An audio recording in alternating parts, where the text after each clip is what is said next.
Hi, welcome. I hope that you are all able to hear me, see me. It's been a while. I haven't done any LinkedIn Live. My name is Francine Beleyi, and welcome to this LinkedIn Live and YouTube Live because I'm trying to multi-stream. So I hope that everything is working perfectly. Let me mute this. Yeah. Okay, let me mute my phone, always on at hand to make sure that I am seeing what is going on everywhere. I am very excited to bring you actually this new series of videos actually with top neuromarketing expert that I have interviewed during the summer actually. So I have conducted a series of interview with top 2 experts in neuromarketing and neurobranding, and I'm really excited to bring them with you today. So if you actually wonder why people buy and what make people buy, and you are either a marketer, a business owner, a consultant, a trainer, a coach, or someone who is interested in shaping behavior, but you are frustrated by how the traditional approach of marketing is no longer bringing the result that you used to have. So this series is really going to give you some answers that you've been wondering, because it's really tap into the neuroscience applied to marketing. So this is what this new series is all about. And I'm really excited. So the name of the series is "What's the Science Behind What Make People Buy." Where actually I am bringing you all the latest from my interviews that I had with my my top experts. So this actually should help you make marketing much more effective and science-based rather than guessing. And if you are watching me now, type in the comments below where you are watching me from, and if you have any question and comments, type them in the comment section, and I'll be glad to see them at the end of this live stream, or in between if I have some time. So if you are there, it's because this topic really interests you. So you know that actually to get your product or service out there, you really definitely need to pay attention to branding and brand strategy. And this is really critical. But as I said earlier, the traditional marketing approach is no longer working. Why? And fortunately, we are starting to understand the science behind what makes people buy with evidence-based marketing, as they call it. And neuromarketing actually applies all the latest discoveries in neuroscience and how our brain works, because we have you'll discover in this video series, we have our brain, unconscious brain, or the old brain, and then the new brain, and those having the distinction of what is driving our behavior is very critical, because what people do is that they are talking to our logical side, when actually we are very much driven by our emotional side and our primal side. So as I say, 2 experts top expert actually in neuroscience that I've interviewed, neuromarketing I'll say, that I have interviewed. One is Dr. Peter Steidl, and then the second one is Patrick Renvoisier. Dr. Peter Steidl is the author of Neurobranding, and Patrick Renvoisier is the author of the Persuasion Code. So the first 4 episodes are going to be focused with Dr. Peter Steidl, who actually is creating this really, he's a consultant, but he's author of many books. So some of people who are on LinkedIn know the work of Dr. Peter Steidl, and he's sharing this new approach to achieve your organization and business goals. And his promise is to bring together in one place what marketeers need to know to build and manage brands and form a strong, meaningful relationship with consumers that actually will protect them in a tech-driven future, because we are all in digital age, so people are looking to get protected because there are so many different automated software and stuff out there. And the idea is really understanding what to drive human and to get that advantage, and really get your marketing very much evidence-based. So Peter actually is a strategic consultant and principal at Neurothinking. He also served on the permanent staff of Vienna and Adelaide University and taught in the MBA program and held a visiting adjunct professorship at Curtin University in Perth. So in this very first episode, we break down what neurobranding is, who is it for, and why you should care, right? So we also talk about how to make sure that your content and your brand is creating dopamine in the head of your consumer, as well as the notion of priming. You will understand all those barbaric words, what they mean in the moment. So I'm bringing you our recorded conversation, and I will be back with you right after for the key takeaways. So don't go anywhere. Watch this pre-recorded interview because it's going to give you so much insight of our conversation and what we discussed. And if you have any question or comment, type them in the comment section and then let me know, of course, where you're watching me from today. And so without further ado, here is my conversation with Dr. Peter Steidl. Hi, Dr. Peter Steidl. Great to have you on this show today. Hello, and thank you very much for having me. Look forward to having a talk with you. It will be great.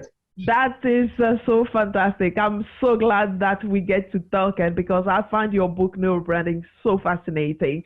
So before we just start, let's explain what actually neurobranding is, who it is for, and why should we care? Okay, well, at the very sort of bottom level, at the basic level, when you think about a brand like Coke or Nike or a small brand, it doesn't matter how big it is, a brand is a memory in your mind. And the marketer's task is to first make sure that you create a memory, so you know the brand, but then the marketer needs to associate with this brand all sorts of qualities to make the brand valuable to you. In other words, the marketer's job is to create the brand and then create a pattern by associating that brand, making neural connections to other memories in your brain. And then, of course, the marketer needs to trigger your memory pattern, because if you don't trigger it, you will forget about it because the neural connections will get less and less strong. So in essence, what we are saying is marketing has a lot to do with managing memories in people's minds. And because we want to manage those memories, we have to understand how the brain works and what we can actually do to create these memories, to make them effective and to trigger them. And that's essentially what neuromarketing is all about. Mm-hmm. Go on. Not go on, please go on. Yeah. Yes. So who would you say it is for then, and why we should care actually? Right. Let me say it's for anyone who wants to shape behavior. It doesn't matter if you want to market a service or a product, or if you want to change behavior, let's say in the area of health or well-being. Whenever we want people to act in a particular way, may it buy a particular brand or behave in different ways, neuromarketing can be an effective means of encouraging them and getting them to behave in the way we want them to behave. And when I say this, don't get the idea this is like 1984 that we can just, there's some button in the person's brain we can push and then they will do what they want. Of course not. But it is more effective than traditional marketing because it is built on the way our brain works. And that obviously makes it more effective than just being in the dark and trying this and trying that and not being very successful. Mm-hmm. What would you say to some people say that this might be another way, fancy way that the marketers have found to make us buy what we don't want to buy? Right. Well, firstly, the big difference to me is that neuromarketing for the first time is actually based on a science. So it's not somebody's idea or theory or some consultant going, oh, I've got this new concept on how we make marketing more effective. It's not any of that. It is based on neuroscience. And let me just very briefly talk about how the brain developed and why neuromarketing, therefore, is a very good option. Humankind lived in a natural hostile environment for millions of years. And in that environment, our brain tried to keep us alive, in other words, help us to survive. And so the brain developed all sorts of different means of doing that. And some of these behavioral strategies were hardwired in our brain over millions of years. But at a later stage, when life got more complex, people settled, they lived in groups, they developed villages and so on, agriculture, etc., we needed to do more than just be very good in reacting to things. And so the brain is the only part of the body that didn't change. We still have the old brain, but it developed a new brain on top of the old brain. And that new brain allows us to think, to analyze, to rationalize. So we now have got two brains. But the old brain is much more powerful and much faster because it had a very long time to develop. And so much of our behavior is driven by our old brain. Despite us rationalizing and planning and making decisions, what we end up doing is still largely determined by our old brain. And this understanding of the interplay between the old brain and the new brain, and you may have come across Daniel Kahneman, who won the Nobel Prize. He called it System 1 and System 2. System 1 being the old brain that has been around for a long time. It's very powerful. It can do millions of things at the same time. It manages all your organs, for example. Imagine if you had to consciously decide what to do with your heart and liver and kidney. It's all done without you even knowing. It manages putting sensory inputs into memory, decides what to put into memory, what not to put into memory. It's all done by your non-conscious mind, your System 1. Your System 1 can put 11 million bits of information at a time. Your System 2, the new brain, can only process 40 bits of information. So 11 million bits versus 40 bits. So I think you can immediately see what's driving behavior. It's largely System 1. Therefore, we have to understand System 1 better. Therefore, neuromarketing is something that can really be useful. And yes, it can be used to sell you things you don't want, but it also can be used to sell you things that are better for you, like healthier products and services, or to help you change your behavior, like stop smoking, lose weight, or whatever it might be that you want to do. So can you actually tell us what actually drives consumer to act? Right. Well, probably the most important element is a neurotransmitter called dopamine. And dopamine drives us to do things. What happens is that when you do something that, like you realize a goal, you do something that's positive, exciting, rewarding, your brain releases dopamine. But the level of dopamine resides quite quickly, and you want to repeat it. It's almost like being addicted to dopamine. It's like being addicted to a drug. And so you want to repeat behavior or engage in other behavior that also allows you to get a dopamine hit. When you think about social media, the reason why so many people, when they wake up in the morning, they check their social media site before they go to sleep, they check it again and a million times in between, is dopamine. Because whenever you post something, you comment on something, and somebody might respond, the expectation alone triggers a dopamine hit. And then, of course, when something happens, you get another dopamine hit. So social media is like a personal drug factory where you can produce dopamine as you go along. Yeah. So dopamine drives us to do things. And in marketing, we very much need to make sure that we actually give our customers or potential customers a dopamine hit, in other words, a positive experience that will then release dopamine and make them feel great. So that's probably the most essential bit.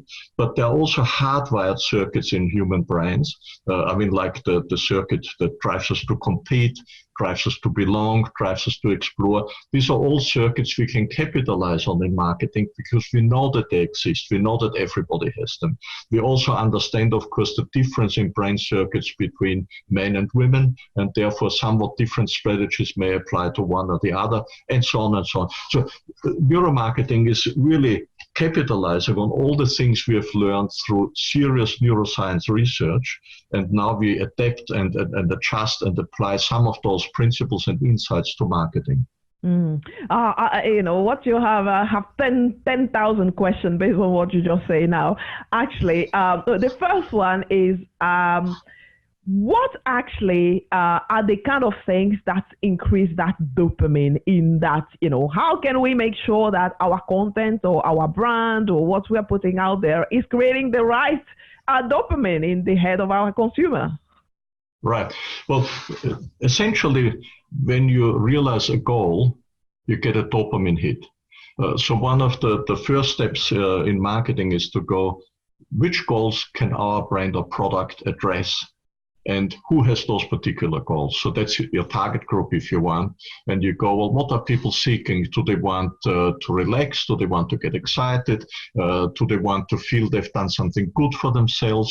Do they want to feel they belong to a bigger group of people? Do they want to believe that they really participate in a movement that addresses a cause that's valuable to them? And so on and so on. So there are obviously a large range of different goals, and whenever your brand can address one of those goals, then of course you get a dopamine release. Now there's also one other very important element that is not maybe quite as exciting, but very important for marketing, and that is we are designed to take shortcuts. And again, when you think about the natural hostile environment, we actually didn't have the capacity to think through things, but also we would have got killed anyway, because you can't really face a wild animal, go, oh, well, let's analyze this and how do we deal with this, blah, blah, blah. You have to react immediately. So your system one, your old brain, wants you to take shortcuts. And so one of the things we do in marketing, it's called priming, is to actually prime consumers and offer them shortcuts for them they can take. Now think about, you go to a supermarket as a simple example, and in a big supermarket, let's say you go to the yogurt section and you look at 100 different yogurt options. Nobody is analyzing them all. You take a shortcut, but what's your shortcut? Is it a colorful packaging? Is it the fruit on a particular tub? Is it a particular flavor? Whatever it might be, as a marketer, I want to identify the right segment and then offer them a shortcut, present my brand as giving you this benefit you're seeking as a shortcut. Don't analyze all the other brands and products on the shelf. Just pick this because this will actually give you a dopamine hit. Mm-hmm. Yeah. So in the case that, it's very obvious with an example of a product, what about a service when you can't see any packaging? And, how do you make sure that you can still increase that dopamine in the head of the consumer? Yeah, I mean, with the service, the same principles apply because you don't actually have to see it. But I can have a service where I can say to the consumer, you're joining lots of other consumers that are already using this service. You become part of a group. So it's the belonging goal. I can portray the service, if it's the right service, as something really exciting that few people have actually done. It's really exciting and gives you a new experience that's unique. I can have a service that gives you security. So the way I position my service and what I stress, I have to be very focused on addressing a particular goal, and consumers that have that goal might buy my service, use my service, because they actually get a dopamine hit by doing something that they really want to do. But when I say doing something, usually it's not the service as, if you want, a cold description of what I get, but what it means. Does it mean security, fun, belonging? These are the important elements, because that's how I get the dopamine hit. Mm-hmm. Yeah, so I get that. You need to tap into the motivational goals or what people are really trying to get. But you also said earlier that there are different ways that men actually react than women. Can you expand a little bit more on that? What make men tick and what make women tick? Right. Okay. Well, the first thing I should say is that whilst men and women have a different set of neurotransmitters, let's say different neurotransmitters are used to a different extent, it does not mean that one is better than the other. What it really means is they are different in meaningful ways. So let me first say that when the first 6 weeks of our life before we are born, we are all women. Oh. Right, so I have been a woman once. When you look at me today, of course, you might think so, but I have once been a woman. And what happens after 6 weeks is that if you have got the Y chromosome, testosterone is released and something called the Mullerian inhibitor substance, MIS, and it destroys the female brain circuits and establishes male brain circuits. Right, so there is actually a difference in the brain circuits we have got. Mm-hmm. And because of this difference, you now release neurotransmitters in different neurotransmitters more often, like with men, of course, testosterone and so on. With women is oxytocin and so on. So there are differences, physiological differences. And that means that men, for example, are stronger when it comes to competition. They're more aggressive. Women are more, and that's also hardwired, of course, because of hostile environment.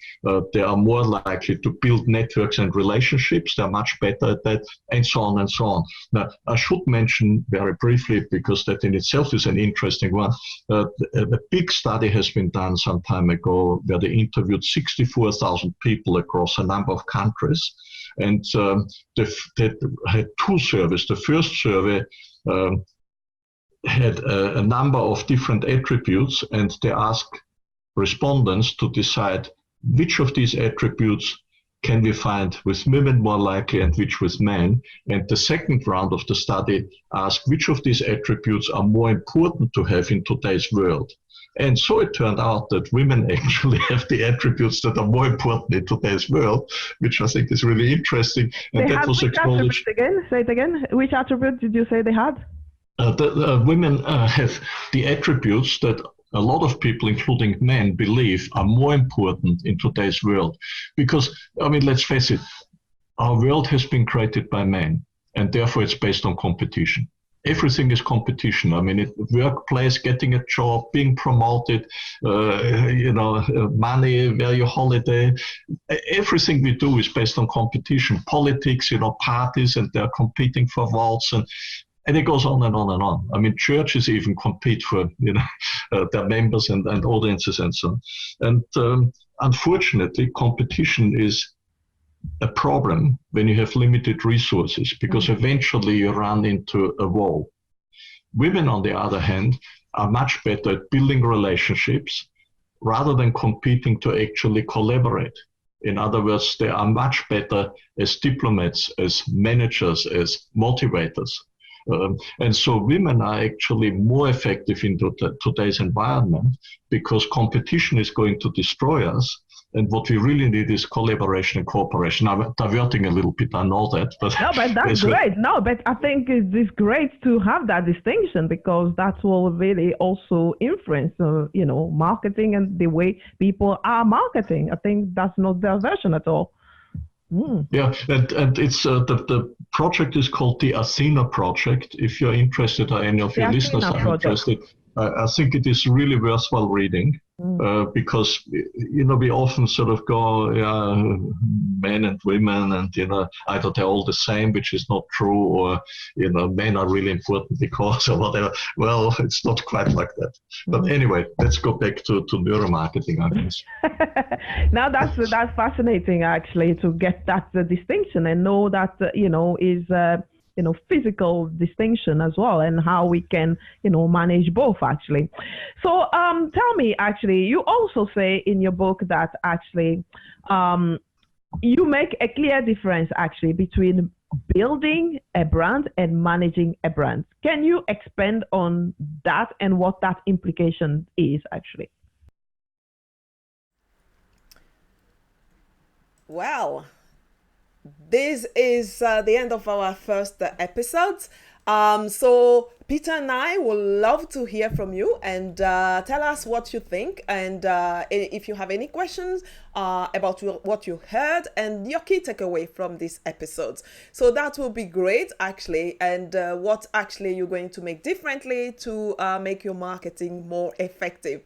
So let us know in the comment, and the transcript of this episode and the key summary of the episode in one page are on my webpage, which is francinebeleyi.com/neuromarketing, francinebeleyi.com/neuromarketing. And next week, we are continuing on the topic of priming.